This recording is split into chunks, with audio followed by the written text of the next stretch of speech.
The teacher who taught me so well. He dealt in these fundamentals. We call these fundamentals. We call these basics. Basics for sports, fundamentals for sports, fundamentals for your business, fundamentals for the way you deal with your family, a few simple things, a few basic things that if you practice every day can make all the difference in the world, how it works out. I boiled it down to 5 major pieces to the life puzzle. Let's just review those. Number 1 is the major determining factor in how your life works out. Philosophy. The major determining factor in how your life works out. Philosophy. To form our philosophy, you got to think. You got to use your mind. You got to process ideas. And this whole process over a lifetime, starting way back here when we were children, schools that we've attended, our parents, our experiences, all this stuff that we've processed by the thinking process helps to develop our philosophy. And in my opinion, each person's personal philosophy is the major factor in how your life works out. Here's what I called it in that last presentation when I was here. It's called the set of the sail. Each person's personal philosophy is like the set of the sail. Now, I used to think it was circumstances that ordered my life. If someone would have asked me at age 25, Mr. Rohn, how come you're not doing well? Pennies in your pocket, creditors calling, nothing in the bank, behind on your promises to your family, you live in America, 25 years old, got a beautiful family, every reason to do well, and things are not going that well for you. What is wrong here? It would not have occurred to me to blame my philosophy. I mean, it would not have occurred to me. Saying, well, I got this lousy philosophy, and that's how come I got pennies in my pocket and nothing in the bank, and things aren't working well. That would not have occurred to me. I found it much easier to blame the government. Much easier to blame the tax problem. I used to say taxes are too high. Top tax rate when I first started paying taxes, 91%. Back then, when your income reached a certain level, all your income over that, 91%. So I used to say that's too high. Now the top tax rate's about 33%. But people are still saying what? Taxes are too. See, but you can't use that anymore.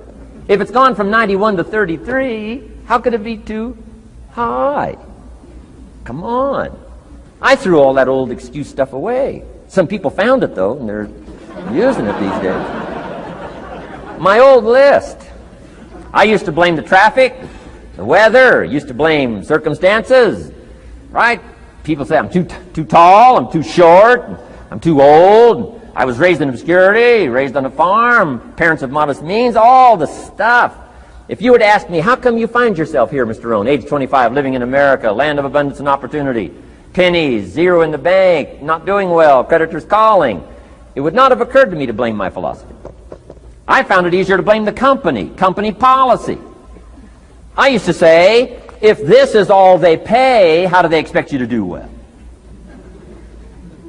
So I figured that, my future was going to be tied to what everybody else was arranging, the economy and, right, interest rates. I used to say things cost too much. That was my whole explanation, not my philosophy, until my teacher taught me better that this is where the problem was, my own personal philosophy.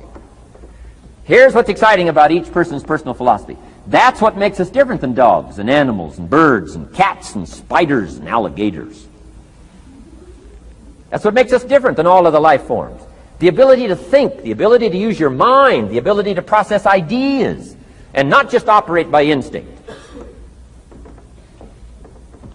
In the winter, I'm telling you, the goose can only fly south. What if south doesn't look too good? Tough luck. It can only fly south. But see, human beings are not like a goose, can only fly south.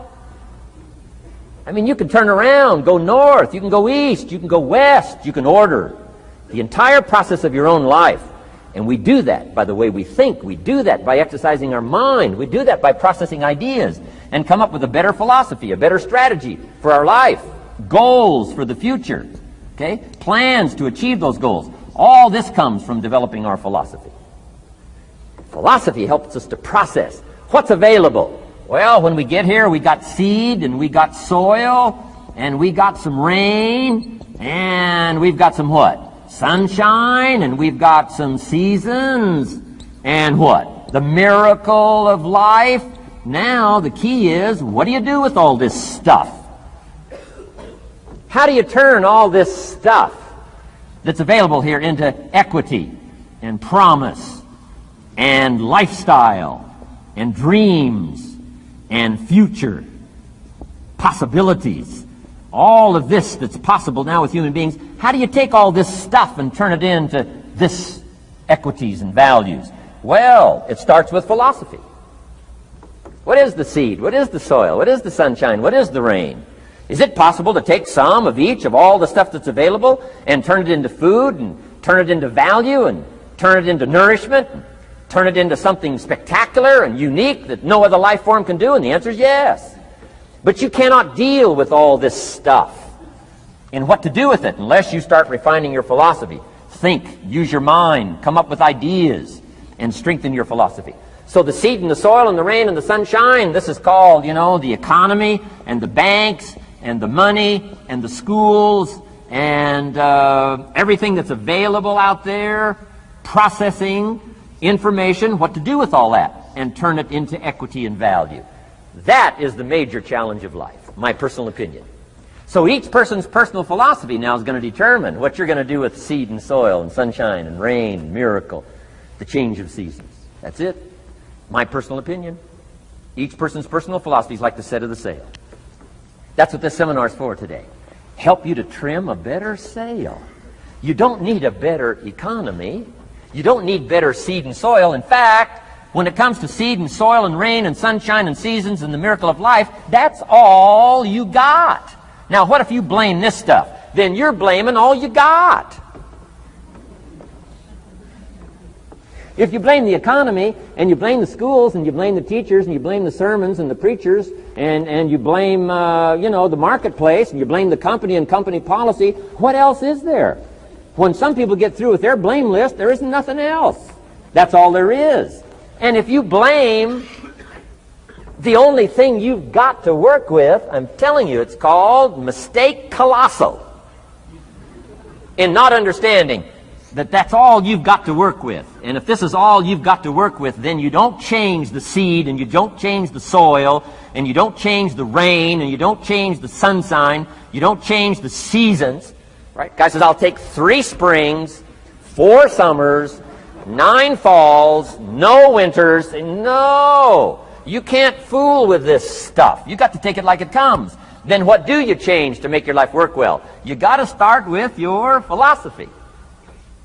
Guess what I had to do at age 25 in order to change my own future? I had to change my mind. I had to change my thinking. I had to change my philosophy. I was messed up on what was causing my problem. And once I got that straightened out, that all the stuff I blamed, the government and taxes and the marketplace and the economy and things cost too much, negative relatives, cynical neighbors, once I got rid of that and started going for where the real problem was, which was me, I'm telling you, my life exploded into change. My bank account changed immediately. My income changed immediately. My whole life took on a whole new look and color immediately. And the early results I got from making these philosophical changes tasted so good, I've never stopped the process from that day until this. And I'm telling you, with a little consideration of the refinement of your sail, by setting a better sail, refining your philosophy, your whole life can start to change from today on. You don't have to wait till tomorrow. You don't have to wait till next month. You don't have to wait till spring. Don't have to wait till 93. You can start this whole process immediately. I recommend it. Now, some people do so little thinking, they don't even have their sail up. I mean, you can imagine where they're going to wind up at the end of this week, at the end of this month, at the end of this year. Now's the chance to change, process all this information. So number 1 is philosophy. Okay. And we dealt with all that, where we get ideas from personal experience, from other people's experiences. I don't want to get into all those details because we covered that the last time I was here. But philosophy, that's number 1, my personal opinion. Each person's personal philosophy. Here's the definition of success and failure. Just make this note. Here's failure. A few errors in judgment. Repeated every day. Now, you can automatically assume, Mr. Rohn, I say, I can understand that. A few errors in judgment repeated every day. For 6 years?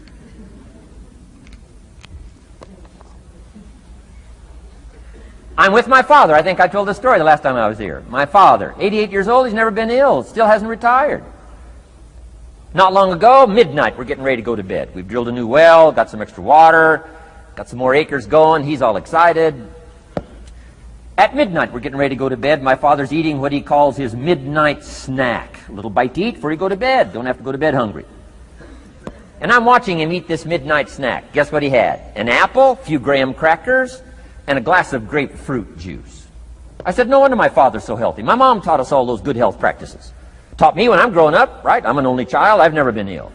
Passed the big 5-0 some time ago. My 2 daughters, 32, 33, never been ill. My grandkids, never been ill. I'm telling you, the legacy lingers on. As I watched my father have this midnight snack, suddenly it occurred to me. I know that's part of it. An apple, what? A day. That's gotten to Dallas-Fort Worth, right? An apple. An apple a day keeps the doctor away. Good question for this intelligent audience. What if that's true? You say, well, Mr. Rohn, if that's true, that would be easy to do. Then what's the problem? It's easy not to do. It's easy not to adopt it as your own personal philosophy. Or the guy messed up the saying. Guy says a Hershey bar a day. Say, no. No. You've been watching too much television. It is not Hershey bar. You got to be smarter in philosophy than to fall for the Hershey bar a day when it's an apple a day. You've got to be smarter than that. And if you make that kind of an error in judgment every day for 6 years, I'm telling you, it'll accumulate into disaster. Sometimes the first year you say, well, you know, I'm so healthy now, what difference is it going to make? You've got to be smarter than that. Just because disaster doesn't fall on us at the end of the first day doesn't mean disaster isn't coming. You've got to be so smart that you look down the road and say, will the errors in my present judgment of philosophy, what's that going to cost me in 1 year, 6 years, 1 month, 6 months? I'm telling you, the money cost and the health cost and the success cost is too gigantic if you'll look down the road a little ways and say, are there errors in my current judgment like an apple versus a Hershey bar? Is that just a good illustration of some of the rest of my errors in judgment? If it is, that's where I found myself at age 25. I started working when I was 19. I met my teacher who helped turn my life around when I was 25. That's 6 years. At the end of the first 6 years of my economic life, I've got pennies in my pocket. I've got nothing in the bank. The creditors are calling saying, hey, you told us the check was in the mail. I'm embarrassed. I'm behind on my promises. I live in America. I'm 25-year-old American male. I got a nice family, every reason to do well. And I'm messed up. Now, what's messed up? I used to think it was the community that was messed up, and the country was messed up, and the government was messed up. If those Democrats ever get in the White House, that'll really mess things up. If the Republicans stay in power, that'll really mess things up. The economy was messed up. Interest rates are messed up. I thought all this stuff was messed up. Then I found out that's not what was messed up. I was criticizing the only thing I had to work with. What was really messed up was my own personal philosophy. My own errors in judgment in my own personal philosophy brought me in 6 years to pennies in my pocket, nothing in the bank, and trying to explain why I wasn't doing well, living in America, 25-year-old American male, got a family, every reason to do well. Now, once I understood this, here's the formula for failure: errors in judgment, being lax about developing your own personal philosophy. I'm telling you, it's called accumulated disaster. It doesn't matter whether it's your health or your bank account. Guy's got an empty bank account, probably has high cholesterol. Why? Over the last 6 years, he never paid attention to either one. And it doesn't matter whether it's a dollar, or whether it's your money, or whether it's your cholesterol count. All you got to do is commit the errors, and just because disaster doesn't fall on you at the end of the first day that you don't eat an apple. You say, well, I didn't eat an apple today, and tonight I'm not ill. Well, you got to be brighter than that. Someday you got to leave first grade. The reason we make those first grade desks so small so they won't fit at age 25. I mean, right? You don't belong here anymore. Come on. Now let me give you the secret to success. The formula for failure: a few errors in judgment repeated every day for 1 month starts the weakness, starts the disaster process. You can imagine what happens in 6 years. Now here's the formula for success. A few simple disciplines practiced every day. And you've started a whole new process called a whole new life. A few simple disciplines practiced every day. And if you decide today to go for the apple instead of the Hershey bar, I'm telling you, you have begun the process of turning your life around.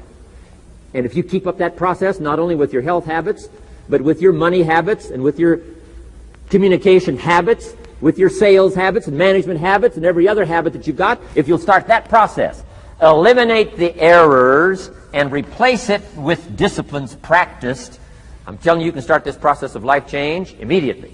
After today, you don't ever have to be the same again. Only by choice. You don't have to walk out of here the same as you walked in today. Only by choice. You can start a whole new process. And you say, well, Mr. Rohn, is it that simple? Yes, it's that simple. Where else would you start but with an apple? You don't have to start with something staggering. What if you should be walking around the block for your good health and you don't? What'll that do in 6 years? I'm telling you, the word is disaster. You could and you should and you don't. Here's an even stronger word. You won't. I mean, don't might mean you're careless. Won't probably means you're stubborn. And either one's called disaster. Could, should, don't. I'm telling you, that's why at the end of 6 years, I found myself with pennies in my pocket, nothing in the bank, creditors calling. Could, should, won't. Could, should, don't is called disaster. Now, how do you change all that? The next 6 years, I got rich. The next 6 years, I became a millionaire. By the time I'm 31, I'm a millionaire. How about that? You say, well, Mr. Rohn, what happened? Well, strangely enough, during that second 6 years of my economic life, the government was about the same. I'm telling you, taxes were about the same. My negative relatives were the same. I'm telling you, the economy was about the same, and prices were about the same, and everything else was about the same. Circumstances were about the same. Then how come I got rich? How come I totally changed my life? I was not the same. Somebody says, well, what did you go to work on to do all that? I started with my philosophy. I started amending my errors by doing some better thinking, changing my mind, coming up with ideas that I didn't have before I met my teacher. And once that whole process started for me, I'm telling you, I changed my whole life. Within a 6-year period, I was never the same. And I've kept up that process all these years. One of the reasons why I'm here is to continue my craft. I don't want the day to come someday somebody says, you should have heard Jim Rohn 10 years ago when he was really terrific.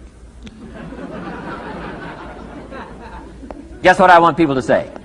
I heard him 10 years ago, but you should hear him now. I'm telling you, the man works on his craft. I'm telling you, the man's done some extra reading. I'm telling you, the man doesn't miss a trick. I'm telling you, he's worked hard on himself. That's why he's able to deliver like he does. The same thing can happen for you as a teenager. It can happen to you as a mother, as a father, as a business person, as a salesperson, running a business. Doesn't matter. Management, wherever you find yourself. This is the process called personal change. And what I say to start with is, start with your own philosophy. Your philosophy is going to determine whether or not you go for the disciplines or continue the errors that's called potential disaster. And everybody has it within their power. Well, it was so happy for me to find out at age 25, Mr. Shove said, Mr. Rohn, you don't have to change countries. But you do have to change philosophy. And if you'll change philosophy, not country, you can turn around your income, you can turn around your bank account, you can turn around your skills, you can become capable, powerful, sophisticated, healthy, influential, all the other equities that you could possibly want out of your life, using the only stuff there is and not trying to change any of this stuff. Appreciate all of this stuff with all of its ups and downs, with all of its mystery of why it works and sometimes it doesn't work. Don't challenge this. You don't have to ask for another planet. You don't have to ask for another country. Just ask for another book. Ask for another seminar. Ask for another idea. And you can start this whole process of personal life change. Now, I could spend the whole day on philosophy, because that's where it is. If I could get you intrigued with that enough to study it, enough to ponder it, to where you would pick up the commitment like I did and say, hey, as simple as an apple a day, as simple as a walk around the block, why not start right there? If you don't start there, where else are you going to start? Might as well start where it's easy, and then go to the more complicated disciplines. Because if you can't handle the simple disciplines, how can you handle the complicated ones? Okay. Key. Philosophy. Here's number 2. I got to give these now very quickly because I got too much to cover here to linger too long. Number 1, we're affected by philosophy. First major of the 5 major pieces. Number 2 is attitude. We're affected by how we feel. First, we're affected by what we know and the decisions we make. Second, we're affected by attitude. How we feel. And I gave that quick list. Let me give it to you. It's how you feel about the past. You've got to have a good attitude about the past. Use it as a school, not a club. Don't beat yourself to death with your past. Faults, failures, losses. Let the past be a school. Harsh school, maybe. What else is new? Let the past be a school master to teach you.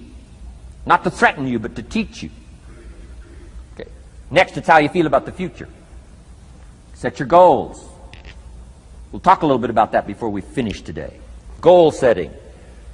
The promise of the future is an awesome force to affect your life every day. Without a future well designed, we take hesitant steps. And all you have to have is hesitant steps. For 6 years, you'll be timid, driven into a corner, not boldly willing to go and take your portion, take your share. Okay? Next, it's how you feel about everybody else. Got to have a good attitude about everybody else, because it takes everybody else to make a market. One person doesn't make a family. One person doesn't make a business. One person doesn't make a corporation. One person doesn't make a community.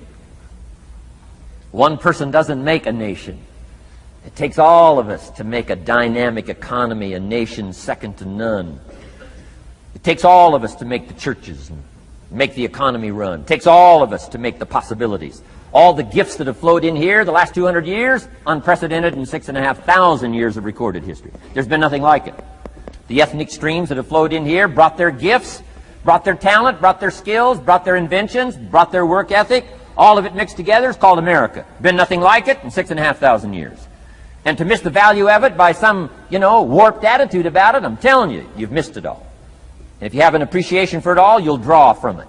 And if you draw from all the gifts that have been blended together here for 200 years, now for your value and benefit, think of what you can do for your days, for your business, for your conversation, for your equities. You can transform it to an incredible degree. And here's the last one. It's how you feel about yourself. Understanding self-worth is the beginning of progress. Self-worth should be easy. If one of us can do it, all of us can do it. If anybody can think it, we all can think it. I can read, you can read. I can understand, you can understand. From where I came from, the few simple things I did and tried revolutionized my life in 5 years. There isn't anybody here that can't do it. Change from pennies to fortune. Change from nothing to something. Change from broke to rich. Anybody in this room can do it. If any of us can do it, we all can do it. That's the kind of value you should place on yourself. If Jim Rohn can understand it, I can understand it. If he can read, I can read. If he can find it, I can find it.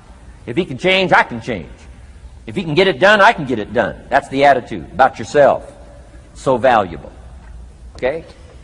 Now, in transforming our lives, we don't start with attitude. We don't start with the inspiration here. We start with education.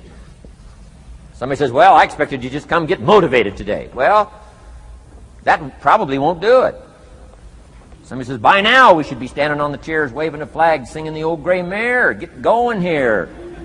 No, that's not where you start. Life change does not start with inspiration. Life change starts with education. You've got to be educated to the point of where you might have messed up. My teacher put it in blunt, simple language. He only went to the 9th grade in school, so he put it in simple language I could understand.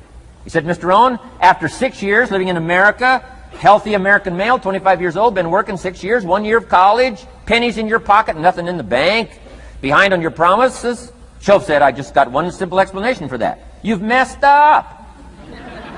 Now, I could understand that kind of language.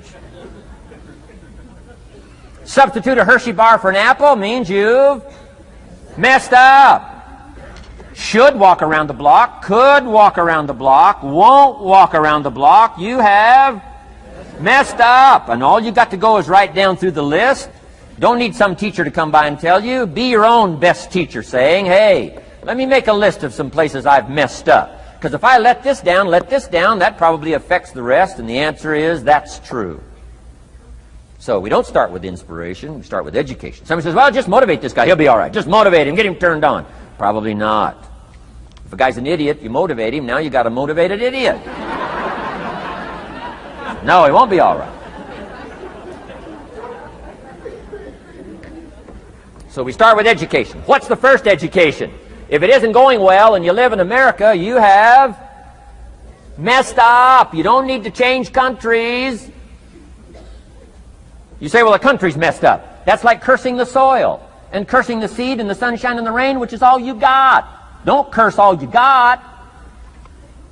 When you get your own planet, you can rearrange this whole deal. But this one, you got to take like it comes. So, number 2 was attitude. Here was number 3, activity. This is the work part, the labor part. Taking action. And the activity is the miracle working piece. A miracle being something we don't quite understand how it works. Doesn't mean it doesn't work. It means we just don't quite understand how it works. Miracles work. God says. Now, I'm an amateur on God, but here's my best analysis. God says, if you'll plant the seed, I'll make the tree. Now, that's a good arrangement.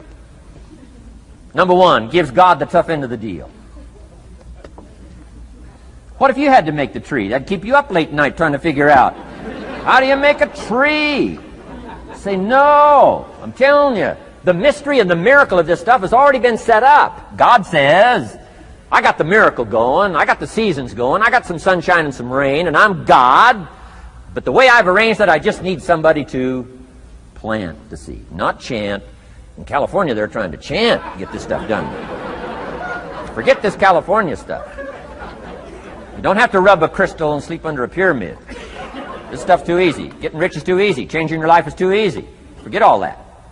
Right? Massive bombard, affirmation, forget all that. My opinion.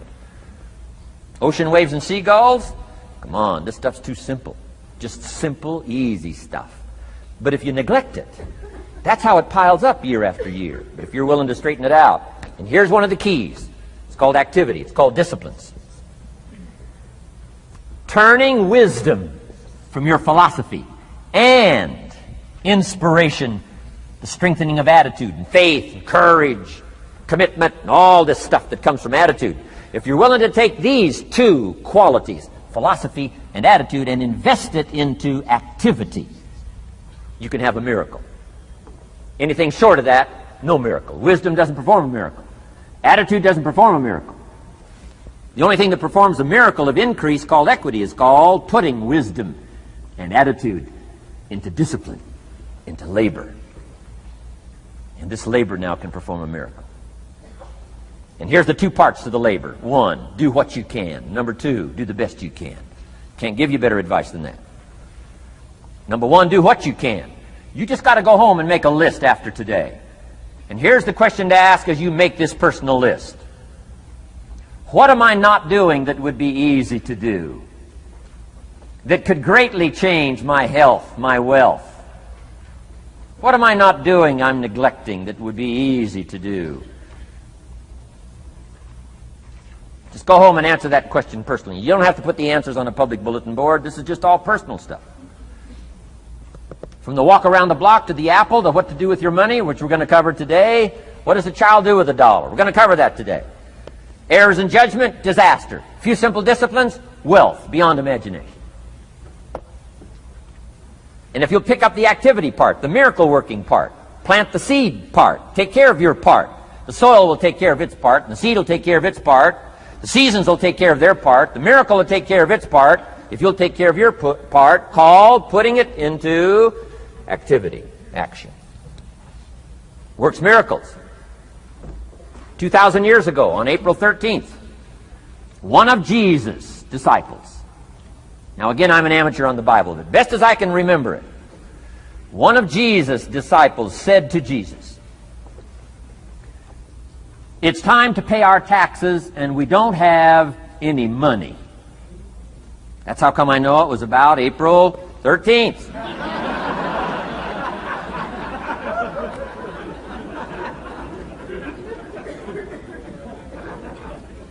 To this statement by his disciple, Jesus said, best as I can read the record, Jesus said, "No problem."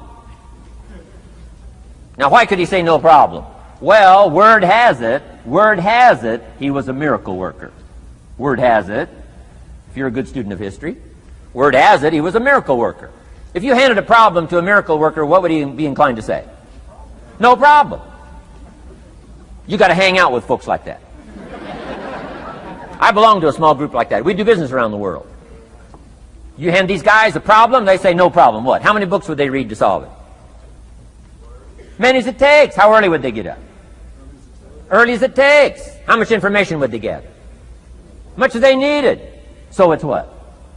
No problem. You got to hang out with folks like that. Jesus said this will be no problem, the tax thing. He said to his disciple, it's simple. Go fishing. Wow.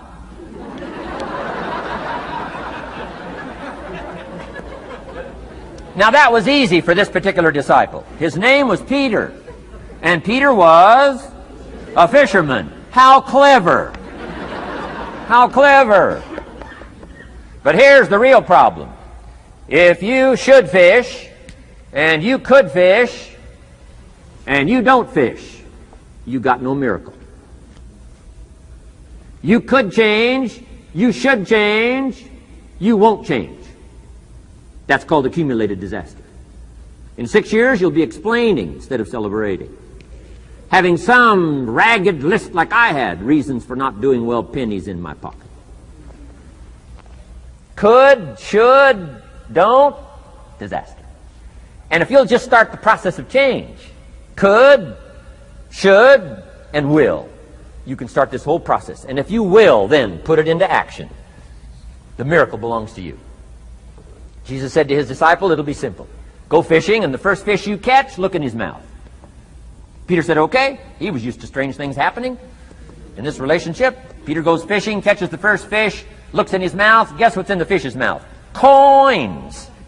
Peter says, wow, coins. Starts counting the value of these coins, and when he adds it up, guess how much it added up to? Exactly enough money to pay his taxes and Jesus' taxes. Which gives you Jesus' position on taxes.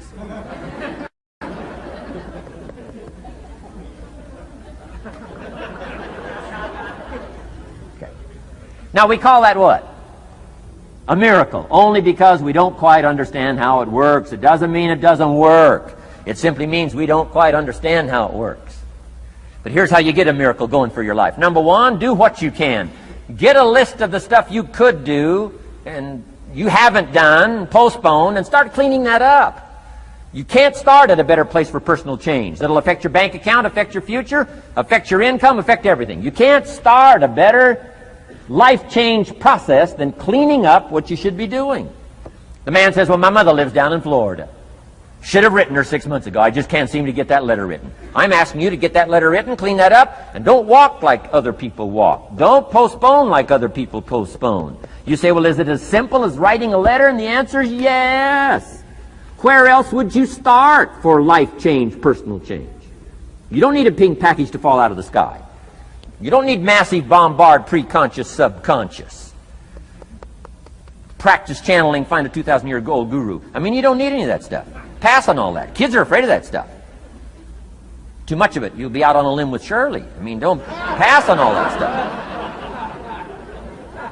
This stuff's too easy. This stuff's too simple. It's called take action, number one, on neglect, on errors, in discipline. Number two, start setting up some disciplines. And if you'll do that, you'll perform a miracle. Now, here's the second part of the miracle. Number one is do what you can. Here's number two, do the best you can.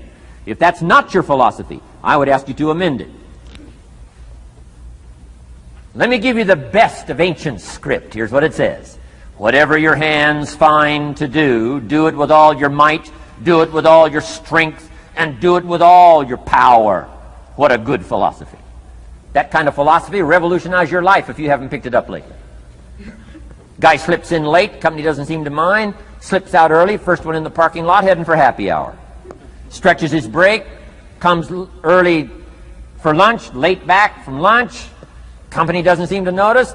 Guy says, best as I can calculate, I'm putting in about a half a day's work and I'm collecting a full day's pay. And the guy says, I got it made. Little does he know the seeds of his own disaster are already being sown by the weakness of his own personal philosophy. It's not the economy that's going to determine your next 6 years.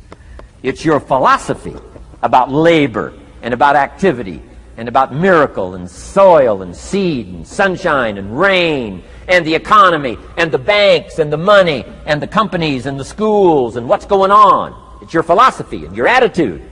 And then your ability to take action. All of that we call the process of life change. Miracle working. Number 1, do what you can. Number 2, do the best you can. Here was number 4. Results. Results. Every once in a while, you got to take a measure. See how you're doing with these 3 pieces. Philosophy, attitude, activity. Now we take a measure called results. What is the results at the end of the day, the results at the end of the week? You can't let too much time go by without checking. When time goes by, 6 years I'd been out there working when I met my teacher, Mr. Schoaf. Schoaf said, well, Mr. Rohn, let's just go through a little summary here. He said, in the last 6 years, how much money have you saved and invested? Let's go through a little tab list here. How much money have you saved and invested the last 6 years? I said, what? 0. He said, you have messed up. You remember these notes. I like that. You've messed up. He said, who sold you on that plan? I thought, my gosh, the man's right. I'm a nice guy. I bought the wrong plan. What if you were 50 and broke? Right? Didn't need to change countries. Bought the wrong plan. What a sad scenario that would be. But Schoaf said these questions. Let's go through some results. He said, how many books have you read in the last 90 days? I said, what? 0. Wisdom of the world available? Change your life, change your future? Wisdom of the world available? Develop any skill you want? Earn the kind of income you want? Have all the treasures you want? Equities you want? Relationship with your family that you want? Everything that you want available? And the wisdom of the world to help you get it? Haven't read any books in the last 90 days. My teacher said, Mr. Rohn, you have messed up. I'm telling you, you've got the deal. Schoaf said, Mr. Rohn, in the last 6 months, how many classes have you taken to improve your skills or to develop new skills? Go for the American dream. Become rich and powerful and sophisticated and healthy and influential. How many classes have you taken in the last 6 months? I said, how many? 0. He said, you have messed up. He said, you don't need to unmess the country. You don't need to straighten out the perplexed. You don't need to straighten out any of this stuff. All you've got to do is look within and let results teach you a great deal about your own activity, your own attitude, and your own philosophy. I went through that process. Take this phrase home. Results is the name of the game. What other game is there? Results. Here's all life asks us to do. Make measurable progress in reasonable time. Just take home that little phrase. Good phrase. We're asked in life simply to make measurable progress in reasonable time. We demand it of our children. How many years do you want your child to spend in 4th grade? Approximately. About 1. If it looks like they're not going to make it, we pour on the pressure, called legitimate pressure, lack of results. Peer pressure, family pressure, school pressure, community pressure. Every other kind of pressure we can bring to bear. What? You can't stay more than 1 year in 4th grade. As parents, you'd have to leave the community. You say, well, what if they're nice kids? Wouldn't you give them 3 or 4 years? And the answer is no. You got to make better progress than that. So you got to check fairly often. Some things you got to check every day. Some things you got to check at least by the end of the week. Salesman joins this little sales company. He's supposed to make 10 calls first week. Wouldn't it be legitimate to call him in on Friday and say, John, what? How many calls? I mean, this stuff is simple. John says, well. Say, John, well won't fit in this little box here. Well. Now John starts with a story. You say, John, I made this little box so small so a story won't fit. I don't need a story. I need what? A number. A number. What will a number tell me? Everything. John's supposed to make 10 calls. What if he made 20? You say, wow. Wow. We got somebody. What if he only made 1 call? Whoa. Will that tell us something about John's philosophy? And the answer is yes. Will it tell us something about his attitude? Of course. Will it tell us something about his disciplines? Of course. And if he wants a lesson in life change, all he has to do is be willing to face the numbers and come up with the results that will teach you to either celebrate if you got good results or fix whatever needs to be fixed in your philosophy, attitude, activity called disciplines. You don't need to go anywhere else. I do believe in affirmations. They are valuable as long as you affirm the truth. Because it says in ancient scripts, the truth, what? Will set you free. Free to do what? Amend your errors and pick up new disciplines. That's what the truth is for, to help us amend our errors and pick up the disciplines for life change. That's what the truth is for. So I do believe in affirming the truth. If you're broke, best thing to affirm is, I am broke. You put that up on the refrigerator where you can see it every day. I mean, that's how you do that. Now, if you need a little additional affirmation, you just put up there, I'm 40 and broke. I mean, you know, that ought to do it. And if you need just a little more, put up there, I live in America and I'm 40 and broke.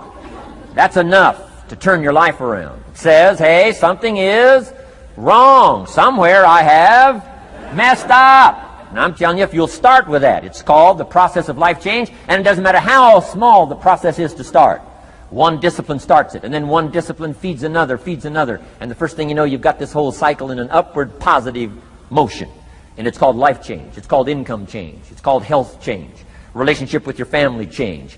Equities unprecedented that you can have in numbers that will stagger the imagination if you do not curse what's available and start amending what's possible to get the results that you want. I don't think I can put it in any better language.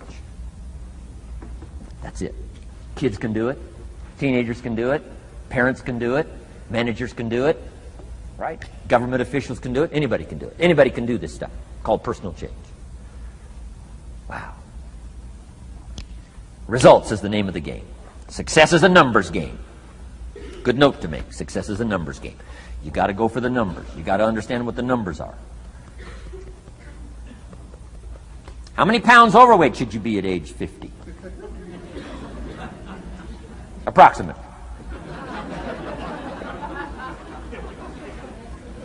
John says, I got big bones. We'll give you 10 pounds. 10 pounds for big bones. Otherwise, come on, John. 20 pounds, 25 pounds. Shouldn't we turn on the caution light at work and at home? Blinking caution light. So this is what that caution light. So John's up about 20, 25 pounds. We got the blinking light going at home. Got it going here at work. To remind him what? Wrong numbers. Okay? 35, 40 pounds, red light. Blinking at home. Somebody says, what's that blinking red light? Say, John's up about 40 pounds.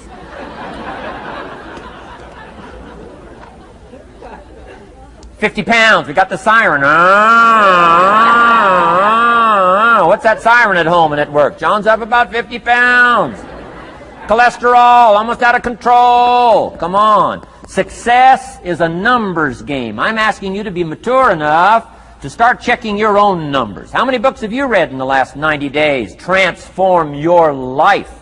Become cultured, powerful, sophisticated, healthy, influential. All the rest of the stuff you want. How many books? How many classes? How committed are you to taking what's available and turning it into equities unprecedented since we live in a country that there's been no such country in the last 6,500 years. If you'll pick up that process, ladies and gentlemen, I'm telling you, it's called life change of the best order. Now here's the last one. Number 5 is called lifestyle. Lifestyle is simply learning how to live well. The last of the 5 major pieces. Here's the ultimate challenge of life. I've worked on this, you cannot believe how hard, since age 25. And that is, after applying better philosophy, attitude, and activity, and picking now up results. What are results for? Here's my ultimate challenge on results. To fashion, good word to jot down, fashion. Fashion for yourself lifestyle, or what we call the good life. That's the ultimate challenge. To take your results, take your money, take your results, take the return, take the equities you've gathered, and now fashion for yourself a good life, like weaving a tapestry. And Mr. Shelf gave me all kinds of examples on lifestyle. He gave me 2 phrases that helped change my life. In case you have to leave early, let me give you these 2 phrases. It'll be worth the price of coming and being here today. Just take these 2 phrases home, in case you have to leave early. Here's number 1. Shelf said, Mr. Rohn, if you wish to be wealthy, study wealth.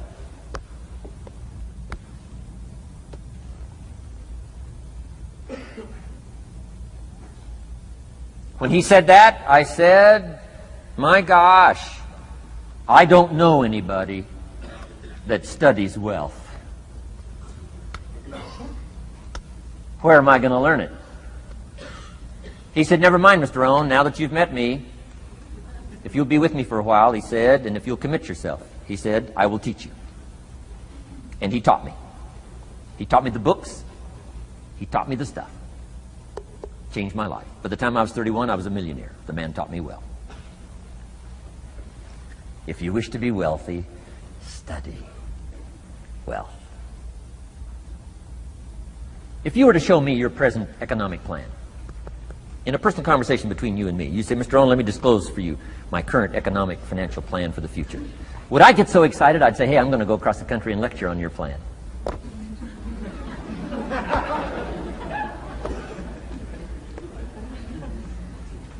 And if the answer is no, Mr. Rohn, you probably wouldn't want to go across the country and lecture on my plan. Here's my question to you. Why not?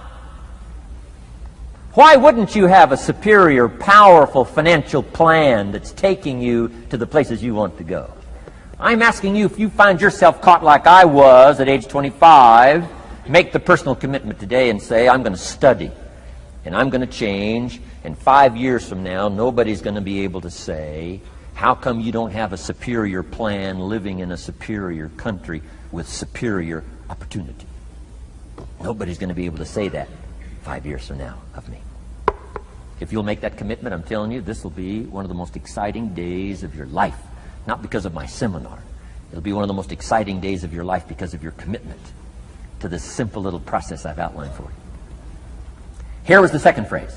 Mr. Schoaf said, Mr. Rohn, if you wish to be happy, study happiness. I didn't know happiness was a study. My best hope for happiness at age 25 was to just go through the day with my fingers crossed, hoping somehow something would make me happy. Schoaf said, no, Mr. Rohn, happiness is not something you postpone.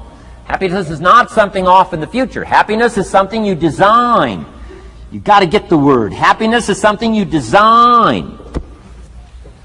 Happiness is a study. Happiness is a practice. Happiness is an art. It's not an accident. It's an art. And anybody that wants to can study, practice the art of happy living. Happiness is like culture. Money doesn't make you cultured, but culture is within the grasp of all of us. How much is a book on sophistication in the marketplace? $4,000? No, $40. I'm telling you, in America, everything's available. Everything's within reach. All you have to be is committed to it and make it a study. Culture is a study. Sophistication is a study. It's not an amount. It's not an account. It's a study. Money doesn't make you sophisticated and cultured. I know a guy that's rich. He's a clod. The guy's a clod. Eats with his elbow in his soup. I mean, he's just a clod. Nothing much more pitiful than a rich clod. I mean, you know, it's a sad thing to see. Money doesn't make you sophisticated. Only study and practice makes you sophisticated. Only study and practice makes you cultured. And only study and practice makes you happy. Study and practice makes you rich. Key phrase, don't be lazy in learning. 1, how to do well. Next, how to live well. Don't be lazy in learning and practicing the art of economics, practicing the art of productivity, and practicing the art of lifestyle. Shoaff taught me in such simple terms. Shoaff said, Mr. Rohn, if you're getting your shoes shined, Shoe Shine Boy's done an exceptional job. You look down, you got one of the world's all-time great shines.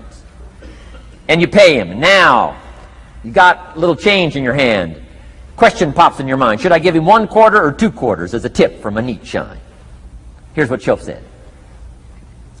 If 2 amounts pop in your mind, always go for the higher amount and become the higher thinking person. That helped change my life. Here's what he said. Become a 2-quarter person. Now, you can tell that was a long time ago, when a quarter was a good tip. Now it takes dollars. But just substitute 1992, dollars for quarters. Shoaff said, hey, if you are thinking 1 quarter or 2 quarters, and you say, well, no, I'll just give him 1 quarter. He said, that'll affect you the rest of the day. The rest of the day, you'll look down, see this great shine, you'll say, I got to be really cheap. 1 lousy quarter, tip from a shine. But he said, if you'll go for the 2 quarters, Shoaff said, you can't believe the extra happiness you can buy for just an extra quarter. That's called studying and practicing the art of lifestyle, which means living well. Money doesn't make you happy. Father wads up a $20 bill, throws it at his son, and says, if you need the darn stuff that bad, take it, just get out of my face. How sad, a father with money and no joy. He studied economics, but he never studied joy. I'm asking you to turn that around. Turn that all around. I did a seminar one time, St. Louis, Missouri. When I finished a seminar like this, a man walked up and said, Mr. Rohn, you've really gotten to me. He said, I'm going to change my philosophy, I'm going to change my attitude, I'm going to change my life, I'm going to change everything. He said, you've touched me today. And he said, you'll hear about me. You'll hear my story someday. I said, okay. Right? A lot of people, right, say things. Sure enough, a few months later, I come back to St. Louis, did another seminar. When I finished my seminar, I saw this man come walking up. I didn't remember his name, but he said, I'm sure you'll remember me as the man who said, I'm going to go make some changes. You've touched me today. I said, I do remember you. He said, I'm telling you, things are already happening for me. I cannot believe in just a matter of months. He said, one of the things I decided to change was my relationship with my family. He said, my wife and I have 2 lovely teenage daughters. Parents couldn't ask for any more beautiful, lovely daughters. And he said, I'm the only one that's given them trouble. He said, these daughters of ours have never given us any trouble. He said, I've usually been the one all these years giving all the trouble and all the static. He said, my daughters love to go to the rock concerts, and I'm always giving them trouble. They have to beg me for the money. He said, I don't want you to go. You stay out too late. Music's too loud. You're going to ruin your hearing. You won't be able to hear the rest of your life. And he said, I just get on their case. And he said, they keep begging. Finally, when they beg long enough, I say, all right, here's the money. If you have to go that bad, just go. He said, that's how I've been up until now. But he said, after I left your seminar, I decided to change all that, called lifestyle, living well. He said, you won't believe it. Not long ago, I picked up the newspaper, and I saw an advertisement, and I knew my 2 daughters, it was one of their favorite performers, was coming to town. He said, guess what I did? He said, I went down and bought the tickets myself and brought them home, put them in an envelope. And when I saw my daughters later that day, he said, I handed them this envelope, and I said to my 2 lovely daughters, you may not believe it, but inside this envelope are 2 tickets for the upcoming concert. They could not believe. And he also added, you'll be happy to know begging days are over. Now they cannot. He said, now don't open the envelope till you get to the concert. They said, okay. So they go to the concert, come concert time, open up the envelope, hand the tickets to the usher. He says, follow me. And he starts down front. The girls say, hey, hold it. Something must be wrong. He takes another look, says, no, nothing's wrong, follow me. 10th row, center. Now they cannot leave. 10th row, center. The only tickets they were able ever to beg for was, right, third balcony, can't see. He said, I stayed up a little late that night. Sure enough, a little after midnight, my 2 daughters come bursting through the front door. One of them lands in my lap. The other one's got her arms around my neck. They're both saying, you got to be one of the all-time world's great fathers. He said, Mr. Rohn, you're right. I can't believe. Same money, different father. He said, I've started making the changes, and I decided to start with my teenagers, my girls. He said, what a difference it's making in my life. And I'm telling you, you can do that with your lifestyle. You can do it with your sales career. You can do it with your management career. You can do it with any part of your life. If you're looking for equities, unmatched. Do not curse the only thing you have. Don't complain about the only thing you have, which is seed and soil, sunshine, rain, miracle, and seasons. But start changing and processing and evaluating things like we're covering today, and this process of change will take off for you. You will not believe what can happen in such a short period.